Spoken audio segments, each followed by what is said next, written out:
আসসালামু আলাইকুম। প্রাথমিক গণিত চতুর্থ শ্রেণী পৃষ্ঠা নাম্বার 48। আমরা এখানে সহজ পদ্ধতিতে গুণ করব। প্রথমে 1 নাম্বার, 389কে 99 দ্বারা গুণ। অর্থাৎ আমরা এই 99কে ভেঙে 100 বিয়োগ 1 এভাবে লিখব। তাহলে 100 দ্বারা 389কে যদি গুণ করি, অর্থাৎ 1 দ্বারা 389কে গুণ করলে 389 হবে। জাস্ট এই দুটা শূন্য এখানে বসাবো। আবার 1 দ্বারা 389কে গুণ করলে 389 হয়। এখন এই দুটো আমরা জাস্ট বিয়োগ করে দিলেই আমরা উত্তর পেয়ে যাব, বাস। এরপরে এই সিম্পল বিয়োগটা অবশ্যই তোমরা করতে পারবে। এরপরে এই 99কে ভাঙাবো, তাহলে 100 বিয়োগ 1 হবে। এখন 1 দ্বারা 706কে গুণ করলে 706, তার সাথে এই দুটো শূন্য বসাবো। আবার 706কে এই 1 দ্বারা গুণ করলে 706 হয়।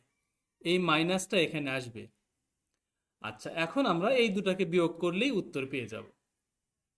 ঠিক একইভাবে এখানে এসে আমরা প্রথমটাকে ভাঙাবো। এর আগে কিন্তু আমরা দ্বিতীয়টাকে ভাঙিয়েছি, অর্থাৎ গুণককে ভাঙিয়েছি। আমরা এখানে এসে গুণ্যকে ভাঙাবো, যে কোনো একটাকে ভাঙালেই হবে। তাহলে 999কে আমরা 1000 বিয়োগ 1 এইভাবে ভাঙাবো, গুণন 59। এখন 59 দ্বারা এই 1কে গুণ করলে 59, তার সাথে 3টা শূন্য, এই মাইনাস এখানে আসলো। এখন 1 দ্বারা 59কে গুণ করলে 59ই হবে। এখন এই দুটো বিয়োগ করলেই আমাদের বিয়োগফল বা গুণফল পেয়ে যাব। অ্যান্সারটা পেয়ে যাব 58,941। এরপরে এখানে এসে আমরা এই 99কে ভেঙে নিব, 100 বিয়োগ 1। এখন 1 দ্বারা আমরা 609কে গুণ করলে 609 হবে। তার সাথে জাস্ট এই দুটো শূন্য বসাবো, এই বিয়োগ এখানে আসলো। 1 দ্বারা 609কে গুণ করলে 609 হবে। এখন জাস্ট বিয়োগটা করলেই আমাদের উত্তর পেয়ে যাব। এখন 999কে ভেঙে 1000 বিয়োগ 1 এভাবে লিখলাম। এখন 1 দ্বারা এই 1745কে গুণ করলে 1745 হবে। তার সাথে এই 3 শূন্যকে বসাবো, এই মাইনাস এখানে আসলো। 1 দ্বারা 1745কে গুণ করলে 1745 হবে। এখন জাস্ট এই দুটাকে বিয়োগ করে দিলেই উত্তর পাবো। এখন এখানে এসে 990কে ভেঙে আমরা পাই 1000 বিয়োগ 10 এভাবে আমরা ভাঙাবো। এখন 1 দ্বারা এটাকে গুণ করলে এটাই হবে, এটাই লিখব, তার সাথে 3টা শূন্য দিব, এই বিয়োগ এখানেই আসবে। এখন এই 1 দ্বারা এটাকে গুণ করলে এটাই হবে, তার সাথে এই একটা শূন্য দিব, যেহেতু এখানে একটা শূন্য আছে এই জন্য 1 শূন্য দিব। এখন এই দুটা বিয়োগ করলেই আমরা উত্তর পেয়ে যাব। এরপরে 900কে ভাঙালে আমরা পাই 1000 বিয়োগ 100।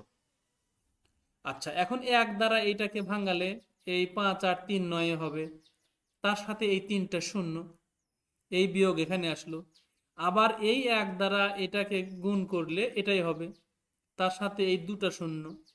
এখন জাস্ট এই দুটা বিয়োগ করলেই উত্তর পাব।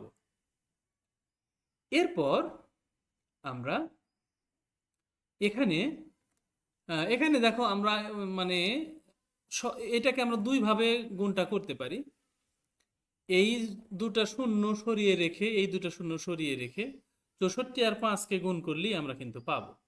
তার আগে আমরা যেভাবে করছিলাম সেই নিয়মে করব। এখানে আমরা 6400 এটা লিখলাম, আর 500কে 1000 বিয়োগ 500 লিখলাম। আচ্ছা, এখন আমরা কি করব, এই 1 দ্বারা এই 64কে গুণ করলে 64, তার সাথে এই 2 শূন্য আর এই 3 শূন্য, 5টা শূন্য দিব, এই বিয়োগ এখানে আসলো। এখন 5 দ্বারা এই 64কে গুণ করলে আমাদের 320 হয়, তার সাথে এই দুটো শূন্য আর এই দুটো শূন্য, এই 4টা শূন্য দিব। এখন যদি বিয়োগ করি তাহলে যেটা হবে সেটাই কিন্তু উত্তর।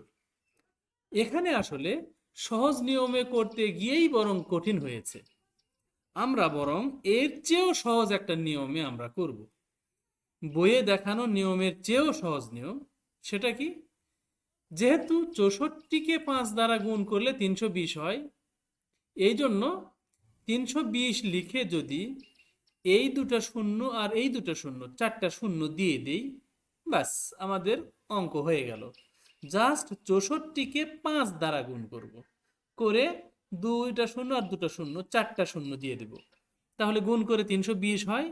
সেখানে আমরা এই দুটা শূন্য আর এই দুটা শূন্য দিয়ে দিলাম, ব্যাস হয়ে গেল।